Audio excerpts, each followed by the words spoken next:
L'aide doit voler à Goma, les couloirs doivent s'ouvrir pour les millions de Congolais en détresse. Dans l'est de la RDC, la catastrophe humanitaire frappe 27 millions de personnes au bord de la famine, 7 millions de déplacés fuyant les Kalachnikovs rebelles. La conférence de Paris, le 30 octobre 2025, a sonné l'alarme avec 1,5 milliard d'euros d'aide promise et des couloirs humanitaires urgents, dont la mesure phare de la réouverture de l'aéroport de Goma. Mais le M23 AFC, barricadé derrière un communiqué honteux de Corneille Nangaa, voudrait ériger un mur d'opposition et irresponsabilité mortifère, qualifiant l'initiative d'inopportune et réclamant un veto via Doha. Ce cynisme, scandaleusement soutenu par le Rwanda, n'est pas une posture. C'est un sabotage qui condamne encore une fois des innocents dans la plus grave crise humanitaire au monde. Face à cette intolérance, la RDC et ses alliés doivent riposter par une diplomatie incisive, combinant souveraineté inflexible et des initiatives multilatérales pour forcer l'accès humanitaire aux populations sinistrées du Nord et Sud Kivu. Voici un arsenal stratégique, fluide et implacable que nous suggérons pour briser le veto rebelle barbare à l'action humanitaire envisagée. 1. Réaffirmer la souveraineté. Kinshasa ne négocie pas sa propre souveraineté. L'aéroport de Goma est congolais, point final, régi par l'OACI et la RVA. La réouverture immédiate, limitée aux vols humanitaires diurnes, sous escorte onusienne, est une nécessité humanitaire. Pas de quartier pour le M23 qui n'est qu'un occupant illégitime.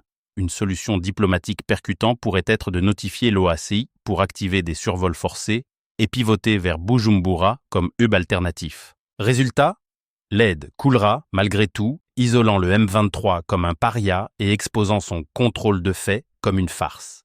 2. Transformer Doha en levier. La réouverture de l'aéroport de Goma est une obligation humanitaire.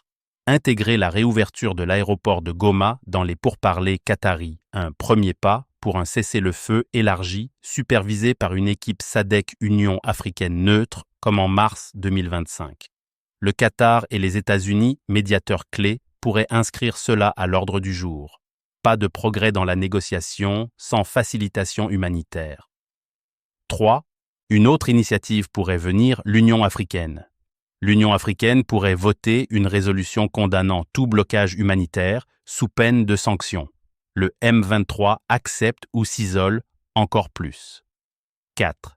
Il ne faudra pas négliger les pressions multilatérales.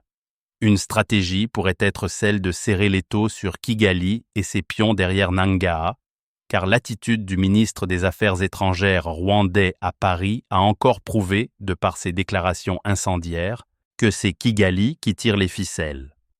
Félix Tshisekedi l'a d'ailleurs dénoncé, sans phare, à Paris.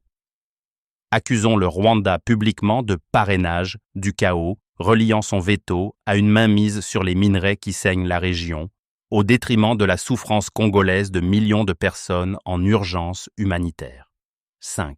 Un coup diplomatique percutant pourrait aussi être celui d'obtenir une session d'urgence au Conseil de sécurité ONU pour des sanctions ciblées sur les soutiens logistiques rwandais. Cette offensive diplomatique n'est pas une option, c'est une nécessité impérieuse. Kinshasa, Paris et Doha doivent synchroniser leurs horloges pour une exécution sans faille. Sinon, la gravité intolérable de la crise humanitaire ne pardonnera pas. L'aide doit voler à Goma, les couloirs doivent s'ouvrir pour les millions de Congolais en détresse. Il faut agir maintenant ou périr dans l'inaction pour un barbare obstacle rebelle qui aggravera la plus grave crise humanitaire au monde en assumant toute l'écrasante responsabilité. Eugène Diomine Dongala, Démocratie chrétienne.